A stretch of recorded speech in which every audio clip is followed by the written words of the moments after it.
Hello, അമ്മ മനസ്സിൻ്റെ പുതിയൊരു എപ്പിസോഡിലേക്ക് എല്ലാവർക്കും സ്വാഗതം. ചാനൽ ആദ്യമായിട്ട് കാണുന്നവരാണെങ്കിൽ ഒന്ന് സബ്സ്ക്രൈബ് ചെയ്തിട്ട് ലൈക്ക് ചെയ്യണേ. ലക്ഷ്മി കിടക്കുന്നിടത്തേക്ക് വന്നിരിക്കുകയാണ് മഹേന്ദ്രനും സിദ്ധാർത്ഥും. അവരാണെങ്കിൽ ആകെ ഭക്ഷണമൊന്നും കഴിക്കാതെ ക്ഷീണം കൊണ്ട് മയങ്ങി കിടക്കുകയാണ്. അപ്പോൾ സിദ്ധാർത്ഥും മഹേന്ദ്രനും പരസ്പരം മുഖത്തോട് മുഖം നോക്കുന്നുണ്ട്. അതിനുശേഷം ലക്ഷ്മിയെ വിളിച്ച് എഴുന്നേൽപ്പിക്കുകയാണ് മഹേന്ദ്രൻ. എന്നിട്ട് പറയുന്നുണ്ട്. പക്ഷേ ലക്ഷ്മി എഴുന്നേറ്റപ്പോൾ തന്നെ ഇങ്ങോട്ടേക്ക് ചോദിക്കുകയാണ്, അല്ല, ചന്ദ്രികയെയും മലരിനെയും കുറിച്ച് എന്തെങ്കിലും വിവരം കിട്ടിയോ? അവരെവിടെയാണ് ഉള്ളതെന്ന് എന്തെങ്കിലും അറിയാൻ പറ്റിയോ? അപ്പോൾ രണ്ടുപേരും പരസ്പരം മുഖത്തോട് മുഖം നോക്കിയിട്ട് മഹേന്ദ്രൻ പറയുന്നുണ്ട്, ഇല്ല ലക്ഷ്മി, ഇതുവരെ അവരെവിടെയാണ് ഉള്ളതെന്ന് ആർക്കും കണ്ടുപിടിക്കാൻ സാധിച്ചിട്ടില്ല.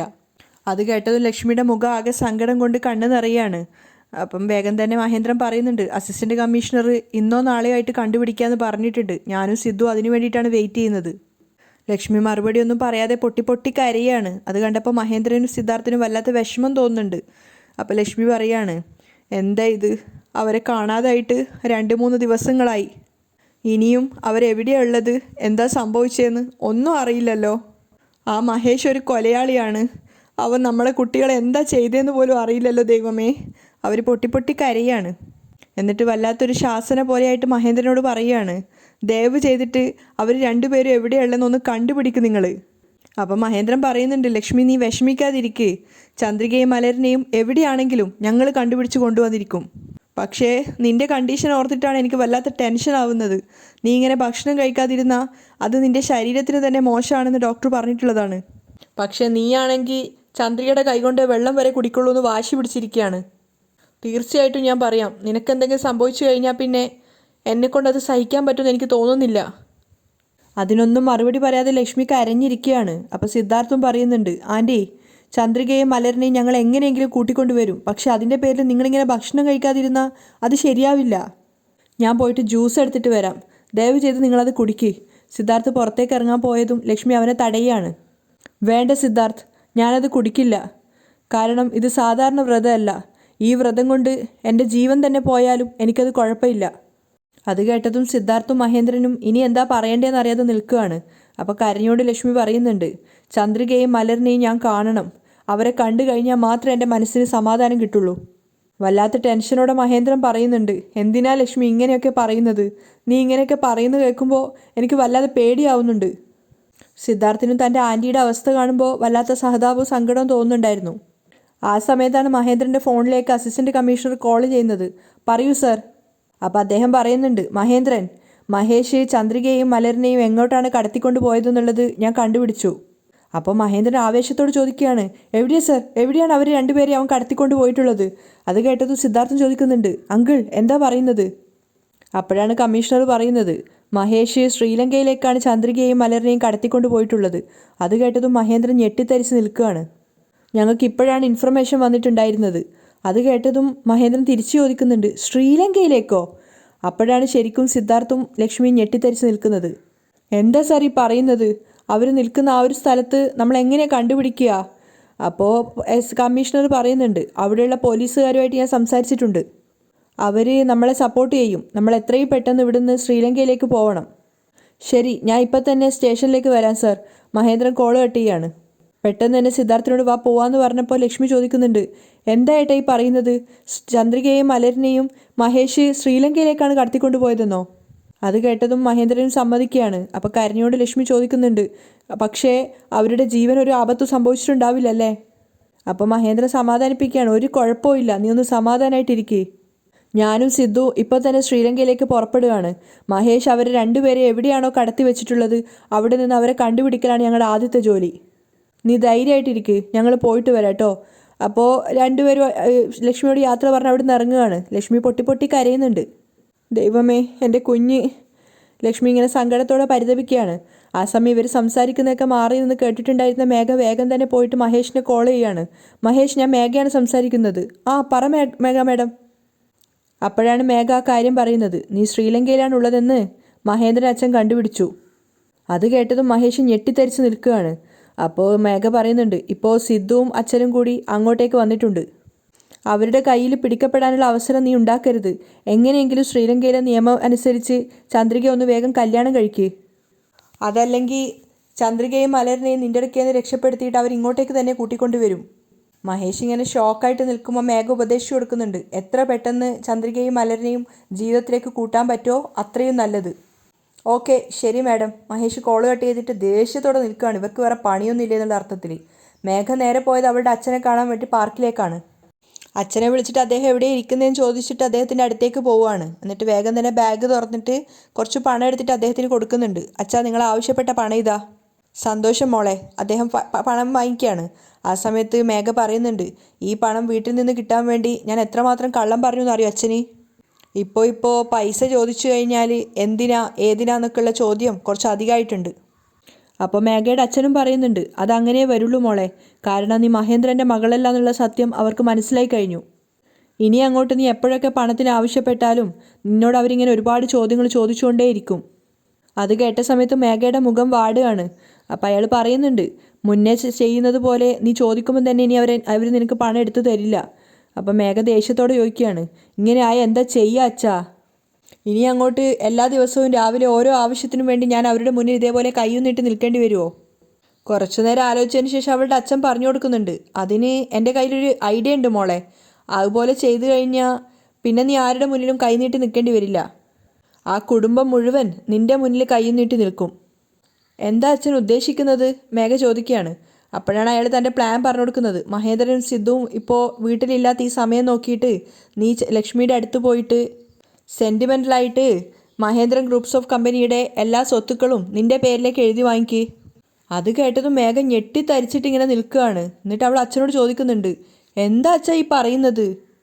ഞാൻ പോയിട്ട് സ്വത്തുക്കളെല്ലാം എൻ്റെ പേരിൽ എഴുതണമെന്ന് ലക്ഷ്മി അമ്മയോട് പറഞ്ഞു കഴിഞ്ഞാൽ അമ്മ സ്വത്തുക്കളെല്ലാം എൻ്റെ പേരിൽ എഴുതി വെക്കുന്നാണോ കരുതിയിരിക്കുന്നത്?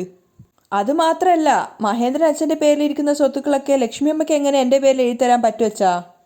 അപ്പോൾ അയാൾ പറയുന്നുണ്ട്, അവിടെയാണ് നിനക്ക് വിവരമില്ലയെന്ന് ഞാൻ പറയുന്നത്. മഹേന്ദ്രൻ്റെ പേരിലുള്ള സ്വത്തുക്കളെല്ലാം ലക്ഷ്മിയുടെ പേരിലാണുള്ളത്. അത് മേഘയ്ക്ക് പുതിയൊരു അറിവായിരുന്നു. അധ്വാനിച്ചത് മുഴുവൻ മഹേന്ദ്രനായിരിക്കും, പക്ഷെ അവരുടെ മുഴുവൻ സ്വത്തുക്കൾക്കും അധിപ ശരിക്കും ലക്ഷ്മിയാണ്. അത് കേട്ടപ്പോൾ മേഘയ്ക്കും ഐഡിയ കൊള്ളാമെന്ന് തോന്നുകയാണ്. അപ്പോൾ അയാൾ പറയുന്നുണ്ട്, അതുകൊണ്ട് തന്നെ ലക്ഷ്മി അവളുടെ പേരിലുള്ള സ്വത്തുക്കൾ മുഴുവൻ നിൻ്റെ പേരിൽ എഴുതി വെച്ചാൽ മതി. മേഘ കുറച്ചു നേരം അതിനെക്കുറിച്ച് ആലോചിക്കുകയാണ്. എന്നിട്ട് അവൾ അച്ഛനോട് ചോദിക്കുന്നുണ്ട്, പെട്ടെന്ന് ഞാൻ പോയിട്ട് അമ്മയുടെ പേരിലുള്ള സ്വത്തുക്കളെല്ലാം എൻ്റെ പേരിൽ എഴുതി തരണമെന്ന് പറഞ്ഞാൽ അമ്മ അങ്ങനെ പെട്ടെന്ന് എഴുതി തരും അച്ഛാ? ഞാൻ എങ്ങനെ അങ്ങനെ പെട്ടെന്ന് പോയിട്ട് ചോദിക്കുക? അപ്പോൾ ചിരിച്ചുകൊണ്ട് അയാൾ പറയുന്നുണ്ട്, അങ്ങനെ പെട്ടെന്നൊന്നും നിൻ്റെ പേരിൽ എഴുതി തരില്ല മോളെ. അതിന് നീ ഒരുപാട് നാടകങ്ങൾ കളിക്കേണ്ടി വരും. മേഘ ആകെ കൂടെ കൺഫ്യൂഷൻ ആവുകയാണ്. അവൾ അച്ഛനോട് ചോദിക്കുന്നുണ്ട്, ഞാൻ എന്ത് നാടകം കളിക്കണം എന്നാ അച്ഛാ പറയുന്നത്? ഞാൻ എന്ത് ചെയ്താലും അവർക്കത് മനസ്സിലാവും. അപ്പം അയാൾ പറയാണ്, പക്ഷെ അവർക്ക് മനസ്സിലാവാത്ത രീതിയിൽ ഒരു കളിയുണ്ട് കളിക്കാൻ. നീ അത് ചെയ്യ്. അപ്പം മേഘ ചോദിക്കുകയാണ്, അതെന്താ അച്ഛാ? അപ്പം അയാൾ മകൾക്കൊരു രഹസ്യ ഐഡിയ പറഞ്ഞു കൊടുക്കുകയാണ്.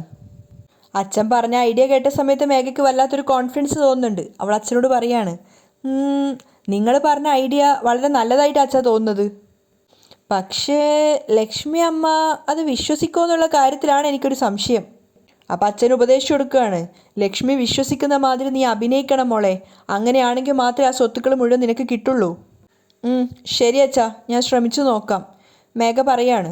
അപ്പോൾ അദ്ദേഹം പറയുന്നുണ്ട്, മഹേന്ദ്രനും സിദ്ധാർത്ഥും തിരിച്ച് നിൻ്റെ വീട്ടിലേക്ക് വരുന്നതിന് മുന്നേ നീ ഇത് ചെയ്തിരിക്കണം. അവർ രണ്ടുപേരും തിരിച്ചെത്തി കഴിഞ്ഞാൽ പിന്നെ ഇങ്ങനെ ഒരു ഐഡിയ നടക്കുകയില്ല. അപ്പോൾ മേഘ പറയുന്നുണ്ട്, ശരി അച്ഛാ, ഞാൻ നോക്കിക്കോളാം. അവൾ അച്ഛൻ്റെ അടുക്കൽ നിന്ന് തിരികെ പോവുകയാണ്. അതേസമയം ശ്രീലങ്കയിലാണെങ്കിൽ മലരിനെ വേറൊരു റൂമിൽ പൂട്ടിയിട്ടത് കൊണ്ട് തന്നെ ചന്ദ്രിക ഒറ്റയ്ക്ക് ഇരുന്നിട്ട് പൊട്ടി പൊട്ടി കരയാണ്.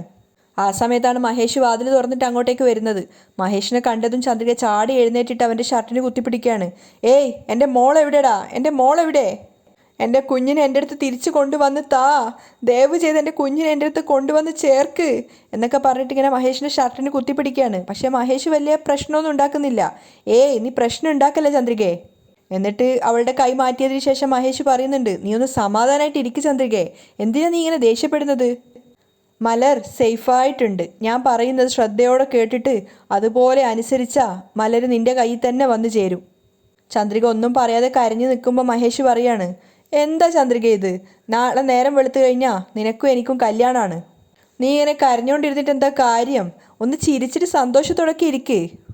അപ്പോൾ ചന്ദ്രിക ദേഷ്യത്തോടെ ചോദിക്കുന്നുണ്ട്, സിദ്ധു സാറിനെ മഹേന്ദ്രൻ സാറിൻ്റെ വീട്ടിലേക്ക് അയച്ചോ ഇല്ലയോ? അപ്പം മഹേഷും അതേപോലെ തന്നെയാണ് തിരിച്ചടിക്കുന്നത്. അതെങ്ങനെ അത്ര പെട്ടെന്ന് അയക്കുക? നമ്മുടെ കല്യാണം കഴിഞ്ഞതിന് ശേഷം മഹേന്ദ്രൻ്റെ വീട്ടിലേക്ക് ഞാൻ അവനെ വിട്ടോളാം കേട്ടോ. ചന്ദ്രിക ഒന്നും പറയാതെ നിൽക്കുന്ന സമയത്ത് വേഗം മഹേഷ് വിഷയം മാറ്റുകയാണ്. അതൊക്കെ വിട്, ഇത് നോക്കിയാ, നിനക്ക് വേണ്ടിയിട്ട് ഞാൻ കല്യാണത്തിന് പട്ട് സാരിയാണ് വാങ്ങി വന്നിട്ടുള്ളത്. ചന്ദ്രിക ആ സാരിയിലേക്ക് നോക്കുന്ന കൂടി ഉണ്ടായിരുന്നില്ല. അവൾ തലതാഴ്ത്തിയിട്ട് ദേഷ്യത്തോടെ നിൽക്കുകയാണ്. അപ്പോൾ മഹേഷ് കാണിച്ചു കൊടുക്കുന്നുണ്ട്, നോക്ക്, ഇതിൻ്റെ കൂടെ ഞാൻ വളയൊക്കെ വാങ്ങിയിട്ട് വന്നിട്ടുണ്ട്. ഈ സാരി അണിഞ്ഞു കഴിഞ്ഞാൽ നീ കൂടെ ഈ വളയൊക്കെ അണിയണം. ചന്ദ്രിക മുഖത്തേക്ക് പോലും നോക്കാതെ നിൽക്കുന്ന കണ്ടപ്പോൾ അവളുടെ കൈകൾ എടുത്തു വെച്ചിട്ട് മഹേഷ് തന്നെ അവളുടെ കൈകൾക്കുള്ളിൽ ആ സാരി വെച്ചു കൊടുക്കുകയാണ്. ഇന്നാ പിടിക്ക് പിടിക്ക്, നോക്ക്, നാളെ സമാധാനത്തോടെ ഒരു വാശിയും കാണിക്കാതെ എൻ്റെ കൂടെ ക്ഷേത്രത്തിൽ വന്ന് താലി കെട്ടിക്കഴിഞ്ഞാൽ സിദ്ധാർത്ഥ ജീവനോടെ വീട്ടിലേക്ക് പോവും. ഇല്ലെങ്കിൽ അവൻ ജീവനോടെ ഉണ്ടാവില്ല.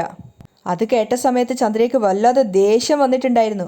അവൾ കയ്യിൽ വെച്ചു കൊടുത്ത ആ പട്ടുസാരിയും വളയൊക്കെ മഹേഷിൻ്റെ മുഖത്തേക്ക് തന്നെ വലിച്ചെറിയാണ്.